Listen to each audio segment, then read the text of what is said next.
أيضا قبل ما ننتقل للسياحة في مصر، كنت في زيارة أخيرة للمملكة السعودية، هل بتفكر في الاستثمار في المملكة السعودية مثلا أو في نيوم أو في منطقة نيوم؟ يعني احنا لسه بنتكلم معاهم، بس الحقيقة يعني هم عاملين مجهود خارق، ويعني يعني فعلا انا اعتقد ان لو تعاوننا مع السعودية ممكن نخلي البحر الاحمر دوت احسن من البحر الابيض المتوسط بالنسبة لسياحة اليخوت، بالنسبة كديستنيشن.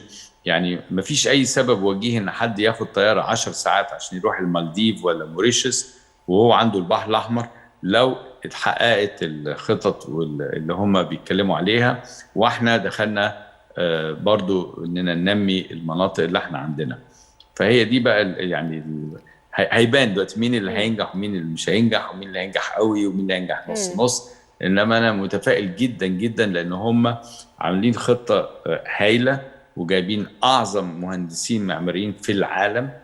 فيعني ما يعني لم يبخسوا زي ما بيقولوا كده لم يبخلوا. باموال، في ان هم ما بخلوش خالص أيوه يعني. بيخلوا. وانا لما رحت شفت الخطه بتاعتهم بالنسبه لمنطقه البحر الاحمر اللي هي غير منطقه نيوم.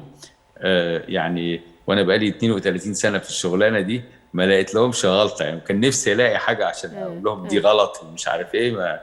عاملين شغل كويس الحقيقه.